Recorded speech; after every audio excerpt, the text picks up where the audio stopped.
Hey everybody, it's Kris Wilder with Martial Secrets. I want to thank you for your continued support of Martial Secrets, the podcast. It's a lot of work, frankly, and it takes a lot of effort, and it's also a labor of love. So Lawrence and I enjoy doing it, and we're glad that you enjoy it too. Got a little disclaimer for you that I want to give you up front for this episode with John Lupo. John Lupo is a police officer with 25 years of experience, a Krav Maga practitioner. But the thing is that we lost the last 10 minutes of the audio from this interview from the Mark Animal McYoung barbecue. I think you're going to like John. I liked him a lot. He was really generous with his time, a pleasant guy. He knows what he likes. He knows what he doesn't like, but it's not offensive. He's not brutish. He's just really a super guy. I think you're going to like John Lupo. Again, my apologies go out to you, the listener, for the abrupt ending to this episode of Martial Secrets. And John, if you're listening to it, my apologies go to you too. I'm sorry, my friend, but, well, I guess the gremlins got us this time. On with the show.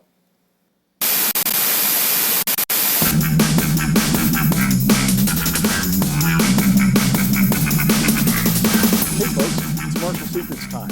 I'm your host, Kris Wilder. I'm without my frequent co-host, Lawrence Kane, because I'm still on the road, and it seems like I'm never going to get out of here. The Mark Animal McYoung barbecue. And with the continuing interviews that we've been doing with some really fascinating martial artists, I got a guy right here now with me, John Lupo, who's a lieutenant with the New York State Police. You also practice Krav Maga, right? Yes, I got a law enforcement certification. Awesome. And let's talk a little bit about Krav Maga, because that's kind of new in the context of martial arts, isn't it? Yes, it is. You want to give us just a little bit of a background on that? Sure. Krav Maga, obviously, it's an Israeli fighting system, not so much a martial art. Focuses on combat efficiency, handed down historically from the IDF, the Israeli Defense Forces, and the Israeli Army. It's become much more popular in the last 5 or 10 years among law enforcement agencies because of its, purported practicality. Seems to work well for a lot of officers on the street. I happen to train with a gentleman by the name of Mike Davis, who's a sergeant with the Los Angeles County, LA County Sheriff's Office. Mm-hmm. Mike was a great guy, and he was great to train with, and I haven't had a chance to see him since my first certification, but the program is doing very well, and it's done a lot for me. So the officers are finding benefit in this, because I know that a lot of cops don't want to go do DT, they don't want to go do defensive tactics, they don't want to go to these seminars, because I do it every day. Mm-hmm. I face this every day. I don't want to go to work and then on top of that spend some of my own money to do it. Mm-hmm. Yeah, it takes a certain kind of motivation that, and it takes time, obviously, as you well know, as a martial artist. It's not something, if you want to develop a useful skill set, it's not something you can dabble in. Right, right. So what do you do in continuing education or continuing training? Do you have a road regime or a bag, or what do you do? In terms of my training? Yeah. Oh yeah, I travel. I can do body resistance training anywhere I go. Mm-hmm. So I have a suspension trainer that I can just throw in my carry-on and take on the road with me. If I happen to be traveling very light and I can't bring that along, then I just do the basic body weight exercises, the calisthenics that we all grew up with and learned Sure. to hate. Well, it's a great it's a great and simple way to at least maintain a modicum of fitness while you're away from home. I had heard that one of the two exercises that Earl Campbell used to do was he did push-ups and sit-ups. Mm-hmm. And if anybody says Earl who, well, clearly you don't know a lot about football. Mm-hmm. And you need to go to YouTube and look up Earl Campbell, and you need to see how a man runs in the NFL, Mm-hmm. because that is some awesome stuff. Yeah, he terrified a lot of linebackers and defensive backs in his prime. It's just freakishly scary. Mm-hmm. One of the things we want to talk about today is, we talk a lot about martial arts here, but one of the things I want to talk about is how the public interacts with the police force. Mm-hmm. And that's to say, most people don't run into a police officer. Mm-hmm. Because I'm happy to say. Yeah. Well, I mean, they're going about their business. They're following the rules. They're just doing their thing, It's only the unusual, the out of the ordinary that the officer is going to investigate, check into, and see how these things are shaping up and so forth. So oftentimes, people don't know how to respond when they have come up against a When it cop. finally happens, yeah. Because it doesn't always, it doesn't always mean you're in trouble. Mm-hmm.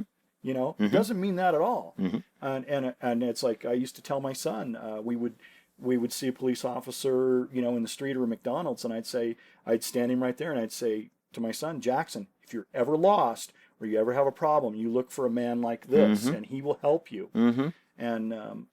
And then we get older, and we start yelling epitaphs at the police. Mm-hmm. But let's talk about, you spent some time in a cruiser. Yes. So you're pulling over people. I gotta think that your attitude is a little different if you're pulling over, a '68 Pontiac station wagon with two gray-haired people in it, as opposed to, a '68 Camaro with two primered fenders and Mm-hmm. a bad boy sticker in the window. Mm-hmm. So tell me, when you're approaching an automobile, what's going through your mind? Well, you raise a good point about how an officer's level of awareness or level of guard is, may change based on the vehicle and who's in the vehicle. And it's kind of funny and odd at the same time, because more recently we've seen people attack police officers or attempt to attack police officers who don't fit that so-called demographic, the '68 Camaro with the primed fenders. So the basic mindset is that you really don't know what you have until you walk up to the car. Granted, if you've got that '68 station wagon and you've got what appears to be two elderly people, you owe it to yourself as a police officer and as a public safety professional to treat every situation as if you're seeing it for the first time. There's no question that your personal prejudices come into it. When you're coming up on a car, does the number of people in the car change the dynamic? How you It certainly approach it? does. It certainly does. I mean, not only from a police perspective, but from a practical perspective as well. Because once a police officer pulls you over, and this is something that you don't really expect the public to understand, but if you're one of four people in a car that I pull over, and you comply with my instructions, you're now in my care, Mm-hmm. and anything that happens aside from illegal activity is really my responsibility, because I've taken it upon myself for whatever legal reason to pull you over. Well, if I pull you over and I don't do my job, if I don't conduct that traffic stop safely and you get injured because you get whacked by another car coming by or something else happens, well, I'm partly responsible for that. So I have to take into account that four people in the car creates the potential for 4 times as many problems, because people who are perfectly innocent sometimes want to get out of the car. They're not comfortable just sitting in the car at roadside while the police officer walks up to them. It's a bad idea to do that, but some people do it. And if you have 4 people who are like-minded and now they're milling around the outside of their car and you're on a busy highway like I-25 right out here, that multiplies not only the potential for something bad happening if you don't like me, if you really are a bad guy, it creates problems just by virtue of the fact that now you're out of your car, you're more likely to get hit by a passerby. And if that happens, I'm at least partially responsible for that. So I get pulled over, and we were talking about this last night. I got pulled over doing 55 and a 60.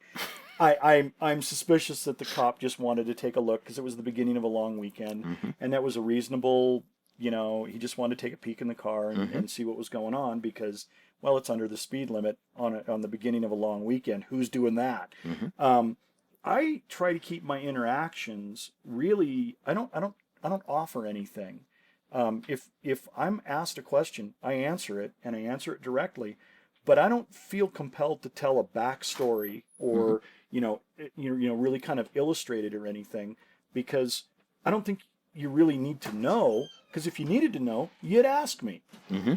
Is that unreasonable? No, I think it's... Does it make me a jerk in your eyes as No. an officer? Not necessarily. No, the reactions of people who get pulled over by police officers, and it is a rare thing for most people, thankfully, it runs the gamut. The people's responses are across a broad spectrum. Some people, like yourself, they wait to be asked questions, they respond to the questions. You're essentially complying with the whole dynamic that exists at that moment that a police officer pulls you over. And some people again, perfectly innocently, don't know why they're being stopped. It can be a very stressful event, especially if you're going through it for the first time. And let me add here that it can be very stressful for the police officers as well. And some people, as you know, respond to that stress by running off at the mouth. No, just chatty They're just trying, Cathy. exactly. Yeah. They're just trying to chat. They're just trying to be helpful. Oh yeah, I've got a tail light out. You may not have stopped them for the tail light. I've been meaning to get that fixed. Well, sometimes that helps what we're Now, trying to do, but not always. but if I offer that up, I have now admitted to a violation without ever, which is not necessarily the reason you pulled me over. That's true. That's And true. I'm not going to tell you that I know all the laws, Mm-hmm. because some of them you go, I didn't know such a thing existed. Mm-hmm. And you think about it for a little bit and you go, well, I guess it does make sense if you put it in this context, and that's why they would, that's why the law is written this way, Mm-hmm. and it kind of makes sense. But on your average day to day, you're not gonna really think about it No, because you don't need to. you don't have any reason You to. don't have Right. any reason to. And I keep my hands at 10 and 2 Mm-hmm. Mm-hmm. because I think you want to see That's my hands. great. Absolutely. If you're not putting them on the steering wheel, I'm going to be looking for them anyway. I don't So, even reach. I mean, and for some reason I've been pulled over a lot, but I've only been issued one speeding ticket in like a decade. So, Mhm. but I got a red car. Whatever that stands for. If it's Urban myth. urban myth. Set it okay. aside. All right. So this. But anyway, well, the aircraft that nicked me for going 10 over. But anyway, my point is that I don't even reach for any of my documentation until the officer has approached the car, because I don't want to look like I'm fumbling around for anything or trying to hide anything or getting anything for that matter. Not what I want to do. It really is a shame for all the training that police officers go through to how to properly conduct a traffic stop. It's really a shame that there's not a resource out there, a common resource that anybody could access, so that they could understand what is expected of them by a police officer in a traffic stop, or just what a best practice would be. A lot of departments, and the Seattle PD is one of them, a lot of departments, they put a lot of emphasis on public education, trying to educate the public as to what police work is about, why cops do what they do. And in a lot of cases, they address things like what do we like to see in the course of a traffic stop? What puts us at ease the best? What allows us to get on with the business of getting you back on your way as quickly and safely as possible? But it's obviously not universal, because you have a lot of people who don't do what you do. A lot of people, the first thing they do, they pull over the car, and right from the get-go, a lot of things can go wrong. Some people don't pull completely off the road. Some people pull on an interstate highway, for example. Some people pull off on the left side of the road, right outside the fast lane, as opposed to the right-hand lane. Yeah. Some people, the first thing they do after they stop, they forget to put the car in gear, take the car out of gear. Well, because now they're already jacked. That's right, and they're not Because- thinking about their driving anymore. They're thinking about me. Yeah. And any cop worth his or her weight in salt is going to understand that's Sure. the way things happen. A lot of people will immediately reach for the glove compartment. We would really prefer you not do that. Okay, we would really prefer, Kris, that people comport themselves the way you do. You're calm. You don't make any sudden movements. 10 I and can 2. see where your hands are. All right. You're not mouthing off. You're not giving me information I don't need, because I've got a purpose and a mission to fulfill too. Yeah. While I'm once I get up to that car. Yeah. I kind of figure it's if you need to know, you'll ask. Absolutely. And that's kind of it. And that's our job. We Yeah. investigate. We have to find things out. We have to find out why you were stopping. We have to find out why your taillight was out. We have to find out why you're weaving back and forth. It's not necessarily because we assume you're drunk or on drugs. We run into tired people all the time who can't keep the car on the road. Yeah. And at the core of it, we're still public safety professionals. Yeah. We're still responsible for your safety.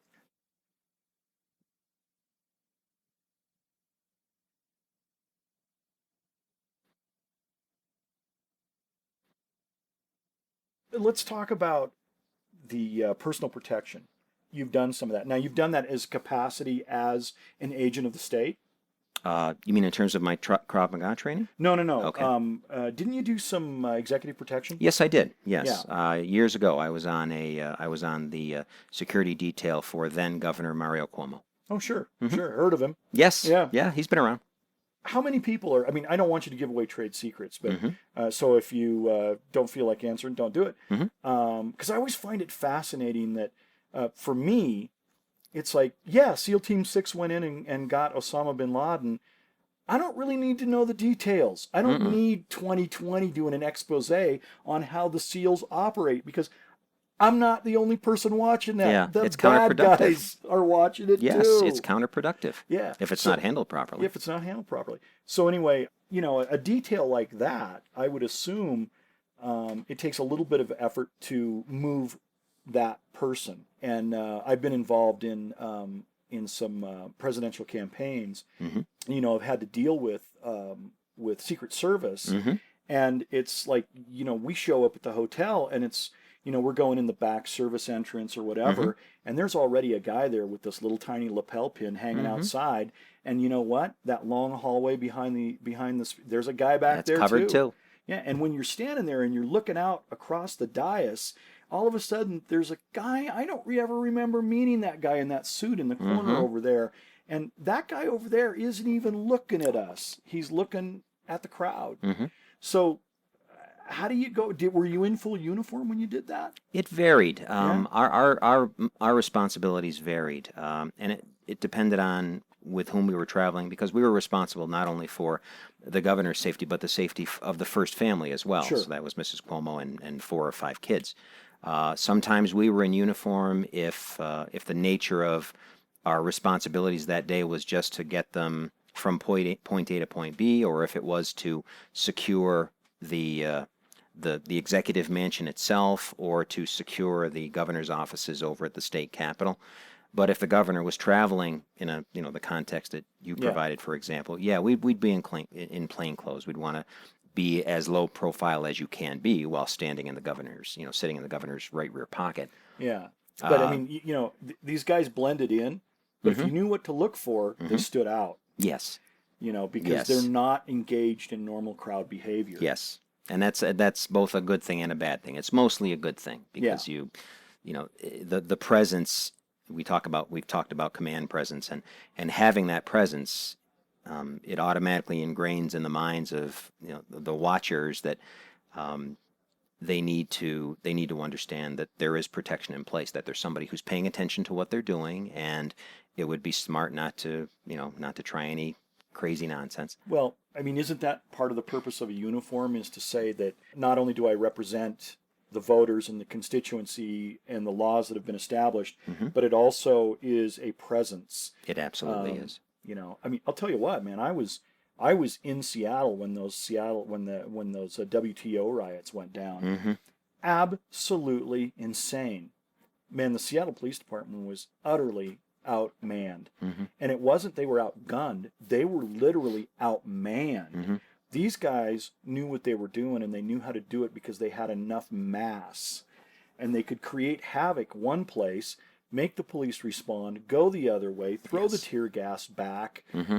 make human piles that they couldn't cross, Hmm. and all these kinds of things because they understand the rules that the police Mhm. have to use. Why? Because they cannot just whip out their PR-24 and start the beatdown That's right. and push you back. That's This is right. not, Mao's China. And they train. Yeah. They train. That's Oh. a lot of people overlook that fact that these folks, the professional demonstrators, whatever you want to call them, they train at what they do. They train how to make themselves immobile. And they weren't even done with that because as soon as they were arrested, they have an entire protocol on what to do when you're arrested to make it difficult, when you're in the paddy wagon, how to make it difficult, how to make the booking difficult, how to slog everything down and shut it down and make it as hard and arduous as possible. Yeah. Yeah. And Not even necessarily interested in being violent, although Lord knows there was certainly a plethora of violence, but just the idea of disrupting the normal flow of things, the day-to-day operations, making people wait in line, making people wait at lights because an intersection is blocked, and those are the kinds of things that the citizenry notices. Yeah. People don't like being held up. Nobody likes being inconvenienced. Exactly. Yeah. It's an issue of inconvenience. Yeah.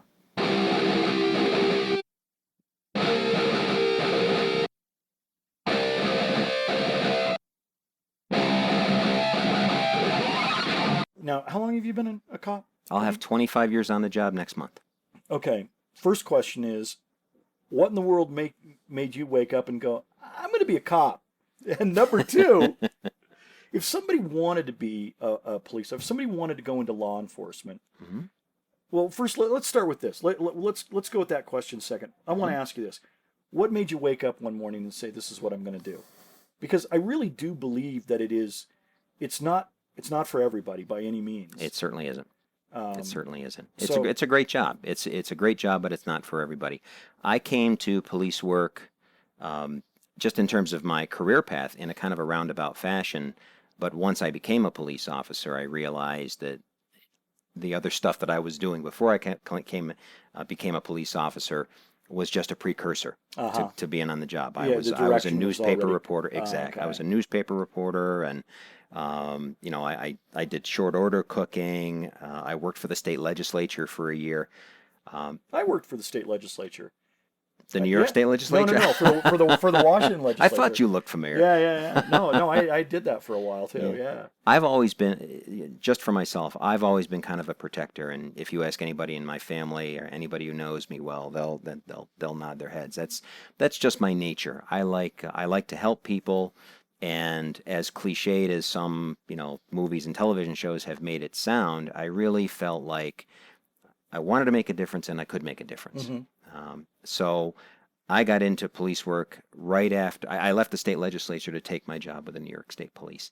You left the legislature and you went and you applied for the academy, or what? What did you do? I actually, it was kind of an interesting story. I was a newspaper reporter just before I joined the legislature, Mm-hmm. and while I was a newspaper reporter, I wrote a story. It was a column on how I took the state troopers exam, and I drove to Albany, which is near where I live, Sure. and I took the exam, and I just documented the entire experience and made a newspaper story out of it. For those of you who live outside New York is not the state capital. No, It's Albany. It's Albany. Ignore all the rumors you've heard. Yeah, Albany yeah. really is the capital.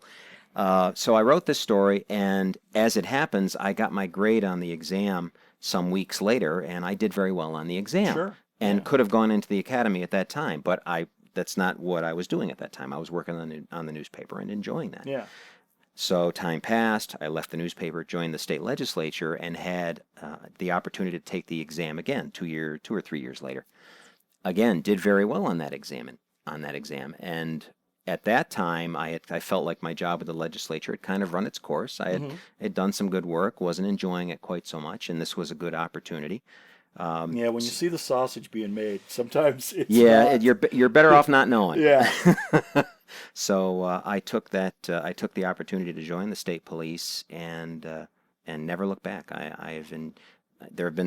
knows there have been some rough spots along the way, but it's a great job. I'll repeat what I said before. It's not for everybody, but it's been a great job. So you've had some people probably approach you and say, hey, I'm thinking about getting into law enforcement. And I'm going to assume that's happened to you more than a couple times. Absolutely. So, and there's some people that you say, that's a pretty doggone good idea for you. And then there's the other ones where you say, I'm not so sure I'd be doing that if I were you. Mm-hmm. What's the difference between those two people? Boy, that's tough. I mean, it's easy and it's not easy. The people who I think would have made good police officers, they have the ability to look outside themselves. They're aware of what's going on around them. Mm-hmm. They have if not a worldliness, they're looking outward at what other people are doing. They're observant. They tend to have pretty good communication skills because I can't think of anything that would be of greater service to a police officer, veteran or rookie, than being able to communicate. It's everything. It's what allows you to do your job. It's what allows you to pull over that car on the highway and conduct a traffic stop safely. It allows you to arrest somebody and explain the process to them so they're not so intimidated, not so combative. So you've got that self-awareness, but also an awareness of what's going on in the world around you. It's the ability to communicate. Fitness is indispensable. I wish that 100% of my coworkers, and fellow police officers felt that way. But it's it's allowed me Got to to get your dunk. Yeah, I know, man. I can't remember the last time I had a donut. I could go for one now. I know.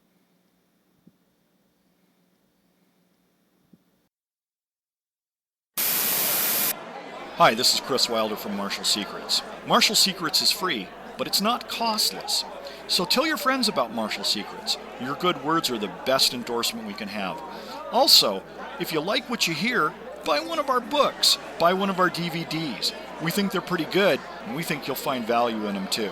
As always, we appreciate you listening and your support. You can find us pretty quickly by just going to Amazon.com, typing in Lawrence Kane or Kris Wilder, and you can find all of our books and DVDs there. Thanks for listening, and be well.